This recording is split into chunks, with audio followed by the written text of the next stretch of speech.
सहना भवतु सहनौ भुनक्तु सह वीर्यं करवावहै तेजस्विनावधीतमस्तु मा विद्विषावहै। ॐ शान्ति शान्ति शान्तिः। ॐ यं ब्रह्मा वरुणेन्द्ररुद्रमरुतः स्तुन्वन्ति दिव्यैस्तवैः वेदैः साङ्गपदक्रमोपनिषदैः गायन्ति यं सामगाः। ध्यानावस्थिततद्गतेन मनसा पश्यन्ति यं योगिनः यस्यान्तं न विदुःसुरासुरगणाः। देवाय तस्मै नमः देवाय तस्मै नमः। देवी सरस्वती मां पाहि दीनदयाकरी मां पाहि। देवी सरस्वती मां पाहि दीनदयाकरी मां पाहि। वेदकलामयी मां पाहि ज्ञानप्रदायिनी मां पाहि। देवी सरस्वती मां पाहि दीनदयाकरी मां पाहि। विद्यादायिनी मां पाहि भवभयहारिणी मां पाहि। देवी सरस्वती मां पाहि दीनदयाकरी मां पाहि। अज्ञाननाशिनी मां पाहि मोक्षप्रदायिनी मां पाहि। देवी सरस्वती मां पाहि दीनदयाकरी मां पाहि दीनदयाकरी मां पाहि।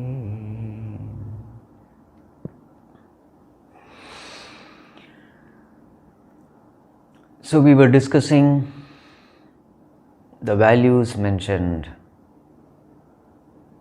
in the 13th chapter of Bhagavad Gītā. Amanitvam, adambhitvam, ahimsa, kshanti, arjavam. Up to this much we have seen. The next one is āCHārYA-UPāSANAM. āCHārYA-UPāSANAM. What is āCHārYA-UPāSANAM? Bhagavan Shankarācharya says worship of the teacher means āCHārYA-sevanam, serving the teacher. Doing service to the teacher is āCHārYA-UPāSANAM. In our scriptures, this is very much emphasized, to serve the teacher. Why is it emphasized to serve the teacher?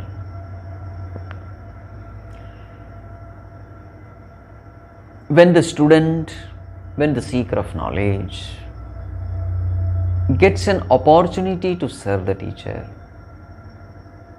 He gets an opportunity to be in the company of the teacher. And what happens when we are in the company of the teacher? All these values that we learn, amanitvam, adhambitvam, etc., you find a live demonstration in the lives of these masters.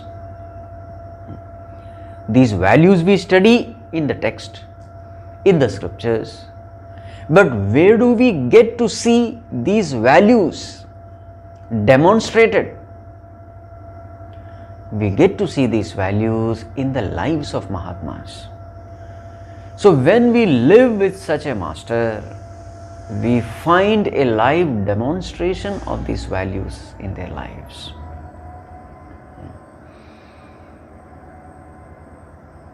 When Pujya Gurudev, Swami Chinmaya went to learn from Swami Taponji Maharaj,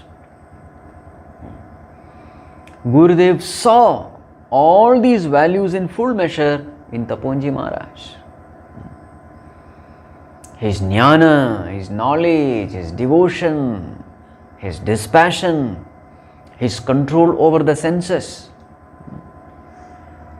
He was literally a man who had nothing. Externally it appeared that he was living a beggarly life because he did not possess anything. But as far as happiness was concerned, cheerfulness was concerned, contentment was concerned, he was living a royal life. Pujya Gurudev saw in him the happiest man on this planet. Though externally, as far as possessions were concerned, he had nothing. If you read that book, Journey of the Master, you will find. So Gurudev spent some few years learning from him. He could see Swami Taponji Maharaj, how he lived his life. In one place Gurudev was mentioning, Taponji Maharaj saw God everywhere. Even a passing cloud was enough to take him to Samadhi. Because he did not see cloud there, he saw the manifestation of the divine. Birds chirping and flying, he would go to Samadhi. Little things was enough to throw him into trance. And it is said there, Pujya Gurudev said, here is a person who is seeing God everywhere, and here am I, except God I am seeing everything. Now just imagine how much of inspiration Gurudev might have got by living in the company of such a Mahatma. Very many times we are inspired to live the spiritual path only when we come in the company of such masters. Our faith becomes redoubled when we see such masters living in utter joy, absolutely secure in the lap of the divine, not at all bothered about tomorrow. Here is a person who has nothing to eat, but absolutely free from worries and anxieties. When we live with such masters, we also unknowingly, unconsciously, we imbibe these values. Faith becomes strong. Whatever is mentioned in the scripture, here is a person who is living it. So therefore, whatever is mentioned in the scripture has to be true, because I am getting a live demonstration. So faith becomes strong. Our inspiration to walk the path of spirituality, that inspiration also is kindled. It becomes intense. Yad ācharati sreshtaha tat eva itaraha janaha sayat pramanam kurute lokaha tat anuvartate. Bhagavad Gītā says. It is a natural human tendency to imitate. Imitation. It is our natural tendency. So when we are in the company of these masters, when we see these values in their lives, automatically unconsciously, unknowingly, we imitate these great values expressed through them. Puja Gurudev in one place says, values are not something to be taught, it is something to be caught. You catch these values. You cannot teach values, you can only catch values. So how will you catch values? When you find these values expressed through such Mahatmas, you catch them, you imbibe them. So therefore the company of these Mahatmas are very much emphasized in all the scriptures. Satsanga, they say, association with the wise.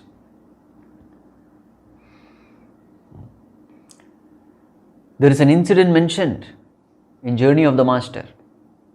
So when Taponji Maharaj was taking class, all the students were seated in front. At that time, one devotee, he brings a box of laddus. It's a very rare thing to get in the Himalayas, tasty laddus. So normally these people, they spend eating chapati and at the most some watery dal or something. That's all what you get there. Very rarely you get these laddus. So this devotee was bringing one full box of laddus. All the brahmacharis, these students, they saw this. Instruction was given to keep the box inside Taponji Maharaj's kutia. It went inside. So everybody had this expectation. If not today, tomorrow definitely we are going to get these laddus. 1 day passed, 2 days passed, 3 days, 4 days.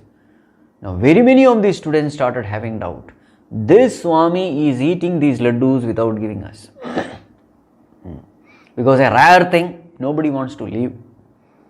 And it is said very many students left Taponji Maharaj because of this incident. After 1 week or so, somebody reminded that there is such a box. Taponji Maharaj had forgotten. Box was brought and they found that these laddus had spoiled. The whole thing was thrown in Ganges. Now look at this man. For 1 week this laddu was there in that room. He never even touched it. See the control of the senses. See the mastery of the mind. So these are the incidents which touches the heart of the disciples when they live with such masters. One incident, no teaching was given, they just observed and they learned a great value of life. This is what happens when we live in the company of Mahatmas.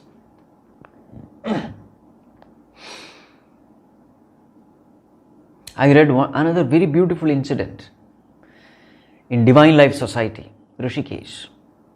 So this person who is writing this book, Swami Venkateshananji, he wrote this book praising the glory of Swami Shivanji Maharaj of Divine Life Society.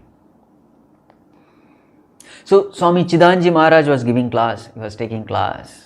So Venkateshanji was writing notes. Class got over, Venkateshanji just turned back after the class and he was shocked. What did he find? He found that Swami Shivanji Maharaj was also attending the class and he was also taking down notes. Look at the egolessness of this Mahatma. He was attending the class of his own disciple and taking down notes. See the egolessness. No headweight that how can I attend the class of my Shishya? No such thing. Swami Shivanji Maharaj's attitude was that everybody is my Guru. There is something or the other to learn from everyone in life. This was his attitude. So he used to attend this morning class also, taken by his own disciples. Not only attending, he was writing down notes. Venkateshanji was stunned. Now just imagine. When Guru himself is expressing such egolessness, what to talk of other Shishyas? Naturally, this egolessness also becomes, unknowingly they imbibe these virtues. Sayat pramanam kurute lokaha tat anuvartate. Whatever the Mahatmas demonstrate, others just imitate, they just follow. So this is the greatest advantage or benefit in living with these Mahatmas. āCHārYA-UPāSANAM. Now the next virtue is SHAUCHAM. āCHārYA-UPāSANAM SHAUCHAM. SHAUCHAM is the seventh one. SHAUCHAM means what? Purity. So what purity? Bhagavan Shankarācharya says the purity of the body and also the mind, both. How to keep the body pure? Bhagavan Shankarācharya says, Kayamalanam mrit jalabhyam prakshalanam. How to keep the body pure? Kayamalanam, the dirt of the body, mrit jalabhyam, along with water and mud. You see, in those times, they did not have soap, etc. So what did they use? They used a kind of mud and water. And this way they used to take bath. Right. Now about this physical bath. Bhagavan Shankarācharya says one must take bath regularly and keep the body clean. What is the benefit of it? Of course, health benefit is always there. But in spirituality, why is it emphasized to keep the body, the clothes, the surroundings, etc. clean? Why is it emphasized? Why do we emphasize saying cleanliness is next to godliness? Why is it so? See, it is like this. Mind is an instrument. And whatever we keep on doing,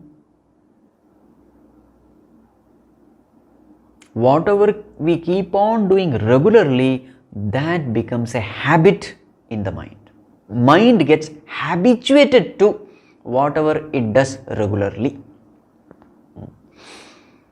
This is the nature of the instrument called mind. You can create any habit in yourself. You can create any addiction in yourself. So suppose you are taking bath regularly, and one day if you don't take bath, you will feel miserable. It is not only about taking bath, it is about so many other things also. Every day you go for jogging, one day you don't go, you feel miserable. Every day you do puja, one day you don't puja, you will feel miserable that day. Every day you take tea, one day you don't take tea, you will feel miserable. Anything which you keep regularly doing, mind gets habituated to it. So one day you don't take bath, you feel miserable. Suppose you have to travel long distance through train. So 1 or 2 days you have not taken bath because you were in the train. So what is the first thing you do after reaching home? First thing you say, I want to freshen up. You don't want to do anything else, isn't it? Why? Because the mind is habituated to that state of cleanliness.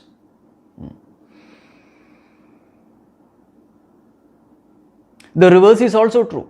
Suppose you never take bath, then you are habituated to dirt, sweat, filth, etc.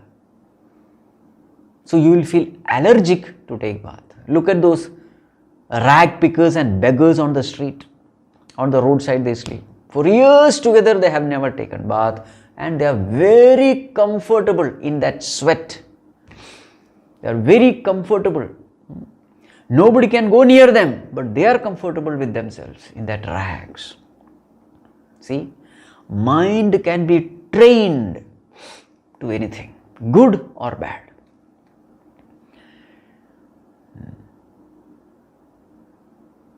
So every day when you take bath, you become allergic to impurity. And therefore you keep yourself clean. One day if you don't take bath, what happens?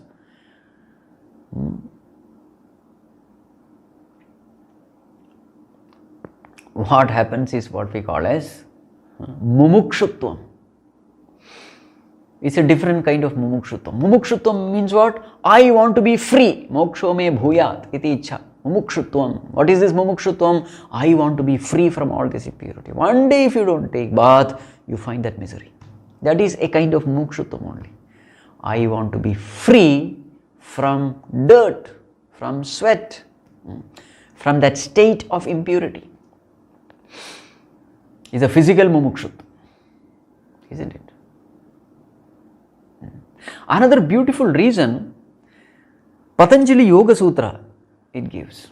It says, Shauchat swange jugupsa parehi asamsargaha. What is a great advantage, a spiritual advantage of keeping the body clean through bath, etc.? So it says, Shauchat swange jugupsa. You develop an aversion to the body. Because when you clean the body, you become aware of the impurities in the body. And when you become aware of the impurities in the body, your, attachment to this body reduces. You develop jugupsa. Jugupsa means aversion, dislike. Not only about your body, parehi asamsargaha, about other bodies also, because all the bodies are same. When you come to know how impure this body is, you become aware of the impurities of others' body also. So you develop a kind of detachment. You are not attached to other bodies also. And this is a great spiritual advantage for the seekers. Dislike for one's own body and other bodies. Understanding the limitations of one's own body. Knowing that this body is impure. And this happens only when you try to keep the body pure. Only one who tries to keep the body pure knows how impure the body is. Because your attention goes there. Only when you pay attention to the impurity, you come to know the nature of the body. This is the advantage. Right, this is about the physical purity. What about the mental purity? So Bhagavan says, Pratipaksha-bhāvanā rāgādi malanam apanayanam. Keeping the body, keeping the mind clean, that also comes under SHAUCHAM. So body has to be clean, the surroundings have to be clean, and most importantly, the mind also has to be kept clean. Again, the same law applies. What is the law? Whatever training you give to the mind, it becomes a habit. So if you have made this habit of keeping the mind pure, you will find the moment the mind becomes impure, you are like fish out of water. A person who is habituated to a pure mind will become miserable when the mind becomes impure. This is another kind of mumukshutvam only. Moksham. I want moksha, freedom. From what? From this impurity of the mind. The more and more you are addicted to the purity of the mind, the more and more miserable, more and more intensely you will become miserable when the mind becomes impure. This is a great virtue. This is a great virtue because only such a person will be regular in his sadhana. Whether it is japa or puja or meditation or sandhya, morning, evening, that person does. Why? To keep the mind pure. The more and more you are addicted to the purity of mind, and this is what happens as you progress in sadhana. As you progress in sadhana, mind becomes more and more pure. When mind becomes more and more pure, you become addicted to such a pure mind, and more you get addicted to pure mind, more and more you become miserable when the mind becomes impure. Now the next question is, why does the mind becomes impure? Mind becomes impure whenever it gets attached to non-self. Whenever it gets attached to the world, the mind becomes pure.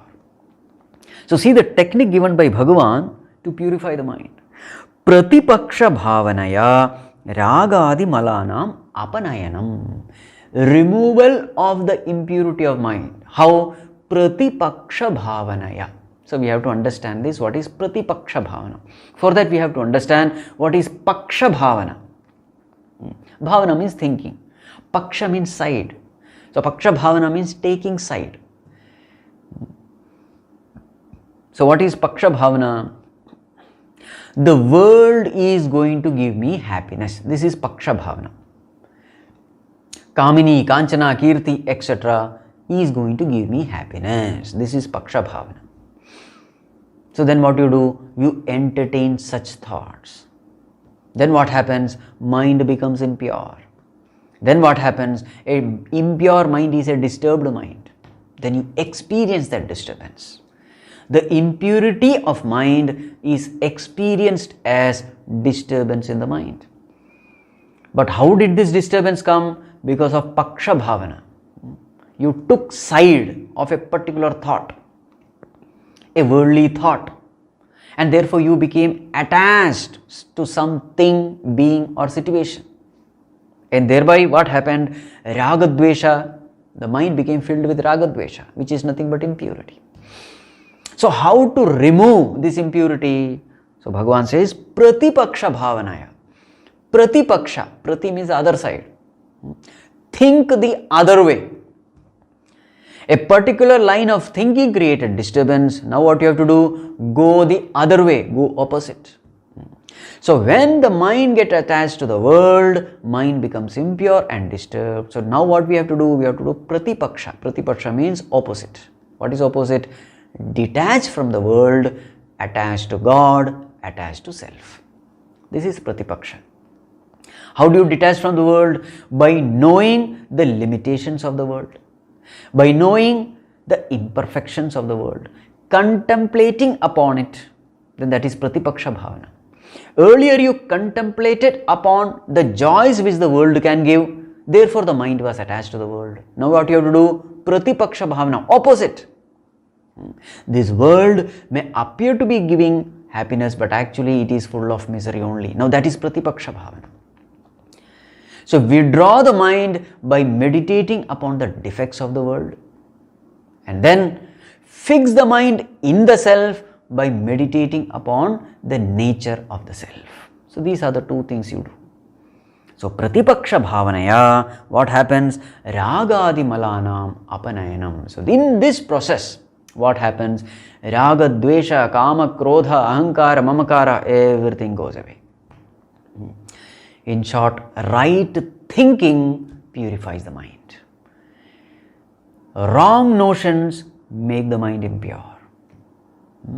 So replace the wrong thinking with the right thinking. So how to do? We have discussed it very many times. Observe, detect, eliminate, substitute, strengthen. Observe the mind. Unless we observe the mind, we will never know what is happening in the mind. So we draw the attention and observe the mind. First one, observe. Detect. Detect the wrong lines of thinking. Paksha-bhāvanā, you detect. Then eliminate. Eliminate these wrong lines of thinking. How to eliminate? Substitute. Substitute with the right understanding. Where do you get it? You get it from the scriptures, you get it from satsang. And then strengthen that right understanding, the right thinking. That is Pratipaksha-bhāvanā. And then what happens? The mind becomes pure. So once the mind becomes pure, you have like taken bath. The impurity is gone. That mind is a cheerful mind, a fresh mind, a light mind, a happy mind, a joyful mind. You enjoy the company of mind. The sadhana is over. Again the mind will become disturbed when it goes to the world. Again do the same thing. Again and again keep on doing it slowly, slowly, slowly, slowly. Such a mind will become habituated to a state of purity. You get established in that state of purity. Then we say you are truly progressing in spirituality. So what is the responsibility of a spiritual seeker? SHAUCHAM. Keep the physical and the mental plane clean. Right. After SHAUCHAM, we have next one, STHAIRYAM. āCHārYA-UPāSANAM. SHAUCHAM. Next is STHAIRYAM. What is STHAIRYAM? Sthirata bhavam is called STHAIRYAM. Sthirata, firmness. So this is that quality of the mind because of which it remains firm. It remains persistent. It doesn't give up. It's a particular virtue of the mind. Even when failures are there, you don't give up. Even in the unconducive environment, you don't give up. You continue to persevere. Even when you don't see light at the end of the tunnel, you don't give up. Even when the goals are nowhere to be seen, you don't give up. Failure after failure, but you don't give up. You are not seeing success at all, you don't give up. That not giving up and going on striving in spite of repeated failures. This virtue of the mind, never say die attitude. This attitude of the mind is called STHAIRYAM, a great virtue. Bhagavan Shankarācharya says, Moksha marge eva krita adhyavasayatvam. Adhyavasayatvam, that persistency of the mind. And this virtue is absolutely essential in moksha marga, in the path of liberation, in spirituality. Absolutely essential. So how will such a person who has this virtue, what will he say? He will say, accepted, today I don't have these virtues which are necessary for attaining spiritual goal. The virtues like viveka, vairagya, shamadhi shatka sampatti, mumukshutvam. Yes, accepted, I don't have it. So what? I will cultivate it. I am going to remain in this path. Birth after birth, I will keep on trying. I am not going to give up. Even if hundreds of births I have to take, I will stick on to this path. I am not going to lose faith and hope. Yes, I accept I have so many negative traits in me. I accept vasanas are very strong. I accept I have so much of worldly vasanas which are not allowing me to move in the spiritual direction. Accept it. I have so many weaknesses, defects, limitations, but I am not going to give up. This is called STHAIRYAM. The glory of this one virtue is so much that if you have this one virtue, you will be amazed. All the other virtues you start gaining one by one. That's the glory of this one virtue. All the other virtues will come automatically. And moreover, you will be amazed. Your progress will be very fast if you have this one virtue. Therefore, you will find very many stories glorifying this one virtue called STHAIRYAM. The famous story of rabbit and tortoise. It is nothing but glorification of this one virtue. If you see the condition of tortoise, absolutely unconducive environment. A tortoise is a being which is comfortable in the water, but where is the race held? On the ground. On the ground is hostile environment. That is where the race is held. This being cannot fly, cannot run, it can only drag itself. The limbs are not strong, they are tender limbs.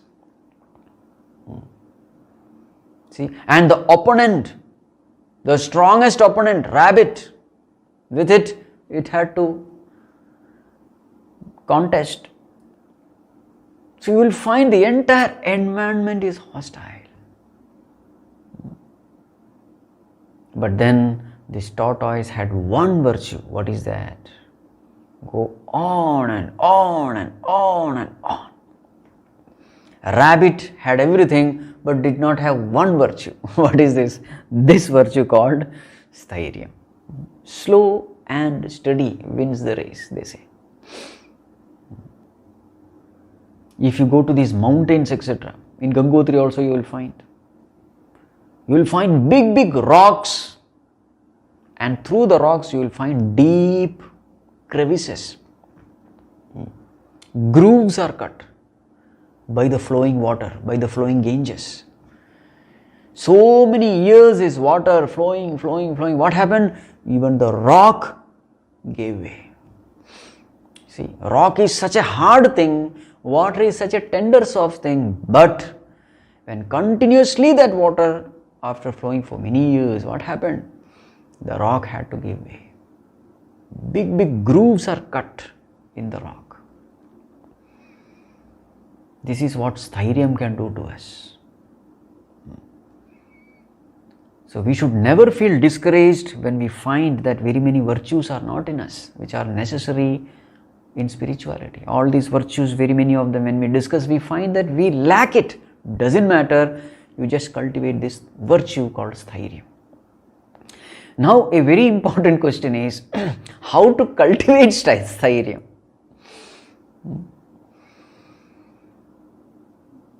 $1 million question. How to cultivate STHAIRYAM? The answer to this question is, the more and more you come to realize that we are helpless, the more and more we come to realize our helpless situation, STHAIRYAM becomes natural. We have no other choice. It's a choiceless situation, it's a helpless situation. We have no choice. Under choiceless circumstances, situation, we find that this quality automatically starts manifesting in us. I hope you remember the incident that happened somewhere around 1 year back. A group of children, they were football players. Along with the coach, they went into one cave, and that cave was very, very long and deep. So they went inside almost 6 kilometers, 4 miles they went inside, and then heavily it started raining. 13 children or so along with the coach. It started raining heavily and the entrance was filled with water. Now they could not come back. They were stuck inside. The whole path was filled with water. They got stuck. You will not believe they were stuck for more than 10 days. I hope you remember that incident. So inside these boys were stuck. This coach was there. And then this coach called all the children, food, everything over. Water was available. This water was dripping from the top of the cave. So he told all these children, see, now we are in a do or die situation. Now we don't know when we are going to come out, but I will tell you one thing. There is a technique by which we can conserve our energy and we can survive for months together. But for that, you will have to cooperate with me. Now this coach was a Zen monk also. So he knew the technique. He said, look, from now on, minimize your body movements because we have to conserve the energy. Breathe slowly and deeply and fix the mind upon this breathing. Just pay attention to your slow, deep breathing. Never allow the mind to worry thinking about the future. Never get tensed or anxious because that will drain away your energy. So don't allow the mind to go in the past or in the future. Fix it in the present, and the easiest way of fixing the mind in the present is fixing the mind in the breath. So pay attention to the breath. Meditate. Water is available, food is not there, no problem, we can survive, water is enough. Let us try to extend our lives. Now just imagine these instructions were given to children. Children are embodiments of restlessness, all of you know. For them, sitting quietly for 2 minutes is a huge project. It's a big punishment for them. And now these children, they are not chess playing children, they are football playing children. Now you can imagine the amount of restlessness, the amount of rages which these children had. Football playing children, what is the coach saying? Sit quietly. No body movement. Fix your mind in the breath. And this they did how many days? Almost 10 to 12 days, 24/7. Can you imagine? Even the greatest yogi cannot do this. 10 days constantly, not thinking anything. Meditation for 10 days continuously. Unthinkable. But they did it. Why they did it? Because there is no choice. If I have to survive, I will have to do this. So this way, with constant prayer and meditation, of course Bhagavan is very compassionate. Whenever you put forth effort, sincerely, with all surrender, Bhagavan's blessing also comes. And what a brilliant way Bhagavan's blessing came.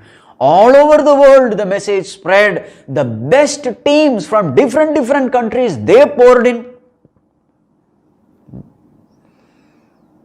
And then finally they took all these children out. Not even one child lost his life. Can you imagine? The point I want to mention here is the quality of STHAIRYAM. How to develop this quality? Understand how helpless we are, how choiceless we are. If we want to put an end to all miseries of life, there is no choice. We must get liberated. For liberation, we have no choice. We must gain the knowledge of the self. For gaining the knowledge of the self, we have no choice. We have to purify the mind. For purification of the mind, we have no choice. We have to cultivate these values. So therefore, we find everywhere there are only choiceless situations. So when we understand the gravity of the situation, then what happens? STHAIRYAM comes naturally, automatically. We have no choice. The only thing is we have to meditate upon this choiceless, that understanding has to be there. It is a choiceless situation, and therefore we have to do all these sadhanas. The more and more the understanding becomes clear, STHAIRYAM becomes natural. Going to the next one. The next one is STHAIRYAM āTMA-VINIGRAHA. āTMA-VINIGRAHA, meaning control over the senses. Here Atma doesn't mean self. Here Atma means the sense organs. Control over the sense organs. āTMA-VINIGRAHA. Here Bhagavan Shankarācārya makes a very interesting statement. He says, Atmanah apakarakasya atma-shabda-vāchyasya karya-karana sanghatasya vinigraha. What does he say? He says, these senses, we call it Atma. Atma means I, Atma means mine. So all these senses, I don't consider them separate from me. I consider them to be a part of me. It is Atma. Atma means I, actually. So these eyes, ears, etc., jnanendriyas, karmendriyas, all these senses, I consider them to be a part of mine, but actually who are they? Atmanaha apakarakasya. They are enemy of mine. Look at this. That who is an enemy of mine, I consider it as a part of mine. Beautiful statement. Now naturally a question will come, why do you call these senses our enemies? These senses are such, as Bhagavad Gītā says, Bandhuratmatmanastasya yenatmaivatmana jitah anatmanastu shatrutve varteta atmaiva shatruvat. These senses are such. If you discipline them, they become your friends. But if you don't discipline them, they become your enemies. If you neglect them, they don't remain indifferent. Now see this point. They have only two states. If you discipline them, they are your friends. If you don't discipline them, if you neglect them, they are your enemies. In most of our cases, we never discipline them, so they become our enemies.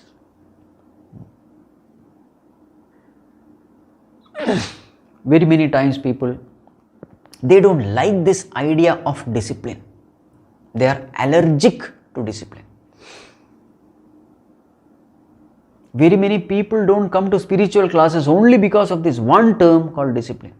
They are scared of this word discipline, because everywhere it is discipline. Spirituality is discipline the senses, discipline karmendriya, discipline jnanendriya, discipline your mind, discipline your intellect. Everything is discipline, discipline, discipline. And people who want to live a free life, a life of freedom, they don't like this term called discipline. But what happens in the end? If you don't discipline, then these very same senses become your enemy. This they don't understand. They think freedom, happiness is nothing but freedom of the senses. Big mistake. True happiness is discipline of the senses. What is the mistake we have? Happiness is freedom of the senses. This is the mistake we make. True happiness is not freedom of the senses, it is discipline of the senses. āTMA-VINIGRAHA. People who have their senses disciplined, they are the happiest people in this world. Physically, mentally, intellectually, spiritually, whichever level you take. Happiest people are those who have their mind and senses under their control. Who don't have any discipline, they become miserable at the physical level and at all levels. In the last few years, you will find the hospitals and hotels have increased like anything. The greatest industry which does maximum business is hotel industry and hospital industry. Now there is a connection. How do the hotel industry survive? It survives because of our indiscipline with respect to our tongue, rasanendriya. I want to eat tasty things. So therefore there is a demand for tasty food, and thus hotels were born. Hotels are multiplying. Why? Because of my own indiscipline with respect to my tongue. And what is the end result? Hospitals are multiplying. So you pay, you go to hotel, eat junk food and lie down in the hospital. So two industries are multiplying because of our one, indiscipline at the tongue level. Isn't it? Now can you call it happiness? In the hospital, when you lie down because of so many diseases in the body, is it happiness? True happiness is a healthy body, and for that, discipline of the tongue is absolutely essential. This is just about tongue. There are so many other senses also, eyes, ears, etc. To live, we have to eat, we have to breathe, we have to drink. But a person who has no discipline in life, he will make these openings doorways to hell. Instead of eating nourishing food, he will eat junk food. In fact, he will eat drugs also. Instead of breathing clean air, he will breathe cigarette smoke. instead of drinking pure water, he will drink alcohol. Eating, drinking, breathing, they are absolutely essential for life. But a person without control, he pollutes the very entry gate of life. I met one lady who was a teacher who has been teaching for almost 30 to 40 years. She has been teaching the children in a school. She shared some interesting thing. She said, Swamiji, I have been in this field for some 30-40 years. I very clearly see the difference. 30 years back, how the children were in the classroom, and now how the children are. There is a huge difference. I asked, Amma, what is the difference you saw? Swamiji, those children 30 years back, they were much more disciplined. That restlessness was not much there. They would sit quietly in a place. They could sit for 1 hour without getting disturbance. Nowadays, children are not like that. After 5 minutes, they become restless. It's very difficult to control modern children, she says. Their attention span is very, very less.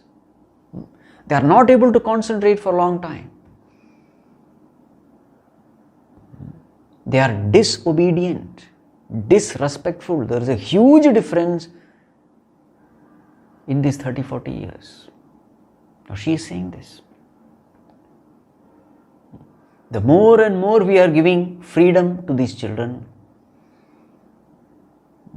the more and more we are not paying attention to this one thing called control over the senses. See what is happening to us.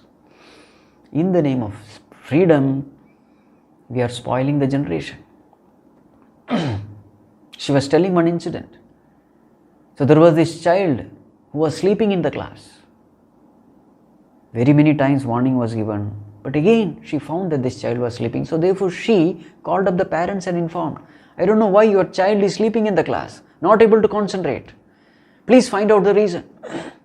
And later on they found that this child was in the internet up to 3 to 3:30 till morning. Can you believe? And this is happening, nowadays it's very common now. Children are sleeping at 3:30. Just see the difference. Once upon a time, in the olden times, they used to get up at 3:34 because it is Brahma Muhurta. Now what is the time? Children are sleeping at that time. So they found that this child was playing in the internet, because nowadays you have smartphones for every child. Now they are making it compulsory also for children. Just imagine smartphones with unlimited internet. If you give to the child, what will this fellow do? A child means what? A mind and the senses totally indisciplined. To such a child, when you give internet, unlimited internet, and nowadays without monitoring also, because mother and father, both of them are busy in their own profession. Nobody is there to pay attention to the child. To such a child, when you give this facility, what will you do? We are not understanding it. Nowadays children are having the sleeping disorders, all because of this. Indiscipline throughout. Sleeping disorders, eating all junk. You have to just, tap your smartphone. Within half an hour you get your favorite, junk food delivered at your doorsteps. You have to just pay money, and nowadays we have enough money with everyone.